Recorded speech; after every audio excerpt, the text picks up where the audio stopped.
പടച്ചോൻ അജയ്യമായി അപാരമായി അസാധാരണമായി സമയം സഹകരിച്ച അല്ലാഹു തആല സഹായിച്ച സംഭവങ്ങൾ എത്രയോ ഉണ്ട്. ഉദ്ധരിച്ചു നിൽക്കുകയല്ല. ബനൂ ഇസ്രായേലുകാരിലുണ്ടായ ഒരു ചെറിയ സംഭവം ഇമാം ബുഖാരി നിവേദനം ചെയ്ത ഒരു ഹദീസ് ഞാൻ നിങ്ങളെ സൂചിപ്പിക്കട്ടെ. ബനൂ ഇസ്രായേലിലെ സംഭവമൊക്കെ റസൂലുള്ള പഠിപ്പിച്ചിരുന്നത് നമ്മൾ വല്ലതും പഠിക്കാനാണ്, മനസ്സിലാക്കാൻ വേണ്ടി. അല്ലാഹുവിന്റെ റസൂൽ പറയുന്നു, ഇസ്രായേലിൽപ്പെട്ട ഒരാളോട് തന്നെ 1000 ദീനാർ കടം ചോദിച്ചു. 1000 സ്വർണ്ണ നാണയം, കുറച്ചൊന്നും അല്ല, വലിയ സംഖ്യ. കച്ചവടത്തിന് പോകാനേ 1000 ദീനാർ. ഒരു ദീനാറ് തന്നാൽ ഒരു അരപ്പവനോളം വരും.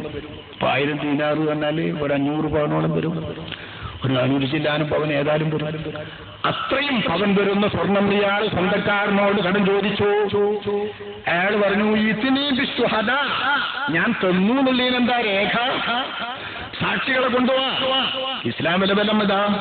സാക്ഷികൾ ആൾക്കും ആളെ വാക്കുനാ ഇസ്ലാമിൽ ബലം.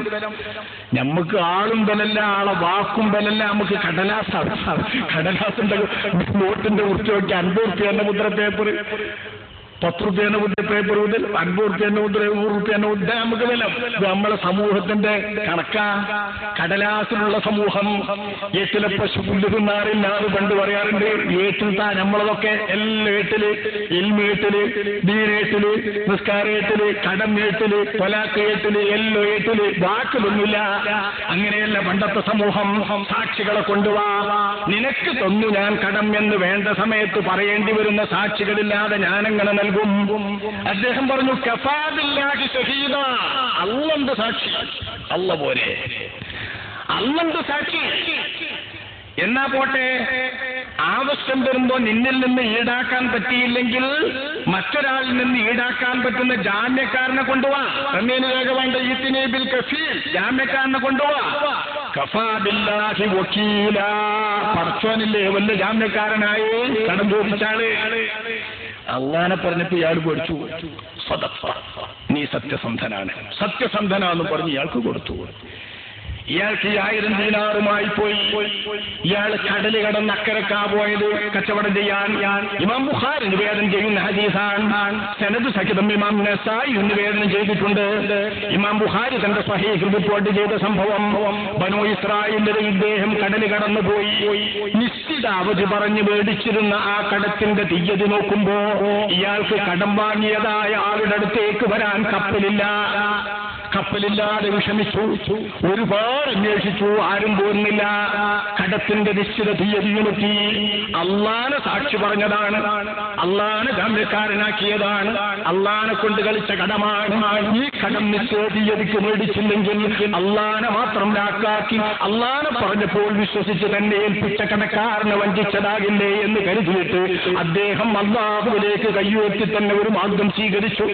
ഒരു മരത്തിന്റെ വലിയ ഒരു മരമുട്ടിയെടുത്ത് ആ മരമുട്ടി തുരന്ന് അതിലൊരു കുഴി ഉണ്ടാക്കി ആ കുഴിയിൽ 1000 ദീനാർ നിക്ഷേപിച്ച് 1000 ദീനാറിന്റെ മുകളിൽ ഇത് ഇന്നാൾക്ക് ഞാൻ അയക്കുന്നതാണെന്ന ഒരു ലിഖിതവും വെച്ച് മൂടി അതിന്റെ അടവടച്ചിട്ട് മുഴകളൊക്കെ നീക്കി ഭദ്രമായി അതിന്റെ അകത്ത് യാതൊരു പോറലും കാണാതെ അതിന്റെ തുന്നിക്കൂട്ടിയതോ ഒട്ടിച്ചതോ അറിയാത്ത വിധം ശരിയാക്കിയിട്ട് മരക്കണ്ടം നല്ലൊരു മുട്ടിയാക്കി ആ മുട്ടി സമുദ്രത്തിന്റെ മുൻപിലേക്ക് കൊണ്ടുപോയിട്ട് കരക്കിൽ വെച്ച് അദ്ദേഹം അല്ലാഹുവിനോട് പ്രാർത്ഥിച്ചു, അല്ലാഹുമ്മ ഇന്നക തഅലമു അന്നീ തസല്ലഫ്തു ഫുലാനാ.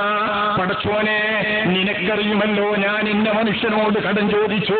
അതാ ഇനി ഞാനൊരു മാർഗമേ കാണുന്നുള്ളൂ. ഈ മുട്ടിക്കണ്ടത്തിന്റെ അകത്ത് അയാളുടെ 1000 ദീനാറുണ്ട്. ഞാനിത് നിന്നെ ഏൽപ്പിക്കുകയാണ്. ഇത് ഞാൻ നിന്നെ വസിയത്തായി കേൾപ്പിക്കുന്നു.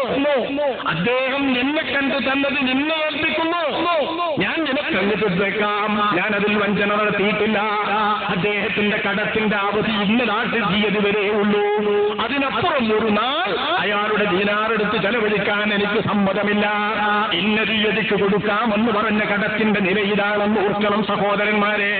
ഇന്ന തീയതിക്ക് കടം വാങ്ങാന്ന് പറഞ്ഞാൽ ആ തീയതി മാത്രമേ, ആ തീയതി വരെ മാത്രമേ അയാളുടെ കടസംഖ്യ ചെലവഴിക്കാൻ അയാൾക്ക് പൊരുത്തമുള്ളൂ, ഇഷ്ടമുള്ളൂ. അതിനപ്പുറം നമ്മൾ അയാളുടെ പണം ചെലവഴിക്കുന്ന സെക്കൻഡുകളൊക്കെയും ഒസുബാണ്, കയ്യേറ്റമാണ്, അവകാശമില്ലാത്തതാണ്. അതുകൊണ്ടാണ് ഇദ്ദേഹം പറഞ്ഞ തീയതിക്ക് ആ പണം പിന്നെ അതിനപ്പുറം ചെലവഴിക്കുന്ന കയ്യേറ്റത്തിൽ ഞാനില്ല. അതുകൊണ്ട് ആ കൃത്യ തീയതിക്ക് ഞാൻ നിന്നെ ഏൽപ്പിച്ച്, നിന്നെ സൂക്ഷിക്കാൻ ഏൽപ്പിച്ച് അയാളുടെ സംഖ്യ നിന്നിൽ ബാങ്കിൽ നിക്ഷേപിച്ചതുപോലെ നിക്ഷേപിക്കുമ്പോ നമുക്കിപ്പോ ബാങ്കുണ്ട്, ഇവിടെ അല്ലാഹുവിനെ നിക്ഷേപിക്കുകയാൻ. ഇസ്രായേലിൽ കഴിഞ്ഞ ഈ കഥ അല്ലാഹുവിന്റെ റസൂൽ വിവരിക്കുകയാൻ. എന്നിട്ട് ഇദ്ദേഹം ഇതിന് സമുദ്രത്തിലേക്ക് കണ്ടെറിഞ്ഞു. അള്ളാഹു ഓഫീസില്ലല്ലോ, അള്ളാഹു ഓഫീസില്ലാത്തതുകൊണ്ട് സമുദ്രത്തിന്റെ ഓരത്തെറിഞ്ഞ് സമുദ്രത്തിലൂടെ കിട്ടുന്നത് കിട്ടുമെങ്കിൽ കിട്ടട്ടെ, കിട്ടണോന്റെ കയ്യിൽ പെടട്ടെ എന്ന് കരുതിയിട്ട് അള്ളാഹുവിനെ ഏൽപ്പിച്ച ഈ സ്വത്തം കിട്ടു. പിന്നീട് ദിവസങ്ങൾ കഴിഞ്ഞപ്പോൾ അദ്ദേഹത്തിന് വാഹനം കിട്ടി, കപ്പൽ കിട്ടി, തിരിച്ചെത്തി. കടക്കാരനെ കണ്ട് സങ്കടമുണർത്തി.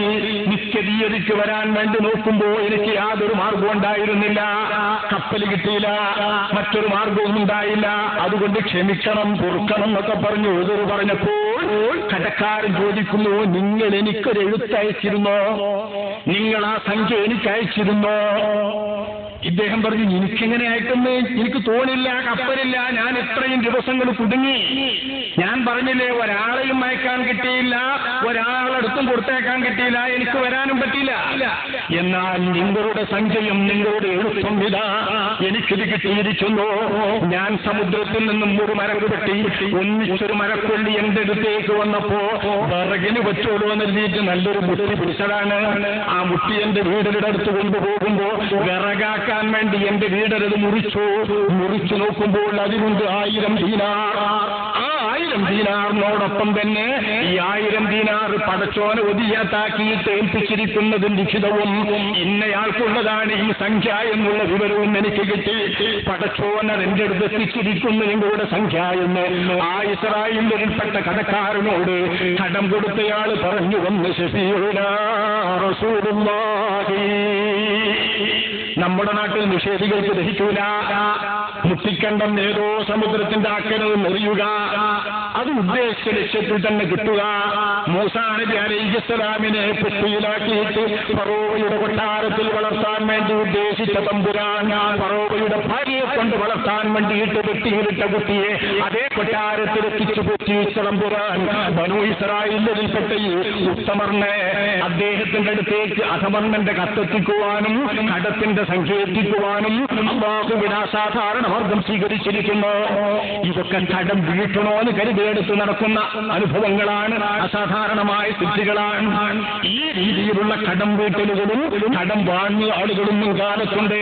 നമ്മുടെ നിലയോ വീട്ടണോ എന്ന് കരുതി മേൽപ്പറഞ്ഞ വിധത്തിലുള്ള കടമാണെങ്കിൽ കേൾക്കാം, ഇല്ല വീട്ടാൻ വകുപ്പില്ലാതെ വാങ്ങുന്ന തരത്തിലാണെങ്കിലോ, വീട്ടണമെന്ന് ഉദ്ദേശിക്കാതെ വാങ്ങുന്ന കടമാണെങ്കിലോ, അല്ലെങ്കിൽ മഴസിയത്ത് ചെലവഴിക്കണമെന്ന തരത്തിൽ വാങ്ങുന്ന കടമാണെങ്കിലോ ഹറാമും വൻകുറ്റവുമായി ബഹുമാനപ്പെട്ട ഇമാമുകൾ ഹദീസുകളുടെ അടിസ്ഥാനത്തിൽ അത് രേഖപ്പെടുത്തുന്നുണ്ട്.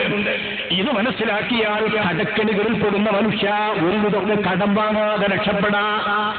അനിവാര്യമാണെങ്കിൽ കടം വാങ്ങാം, അനിവാര്യമാണെങ്കിൽ വാങ്ങിയാൽ തന്നെ അങ്ങനെയുള്ള കടം വാങ്ങുന്ന ആളുകൾക്ക് ആ അനിവാര്യ വേളകളിൽ കിട്ടുന്ന കടങ്ങൾ അതിന്റെ പേരിൽ മനം കൊണ്ട് പ്രയാസം വന്നാൽ താകാൻ പോകുന്നതാണോ പിന്നെ പരിഹാരം?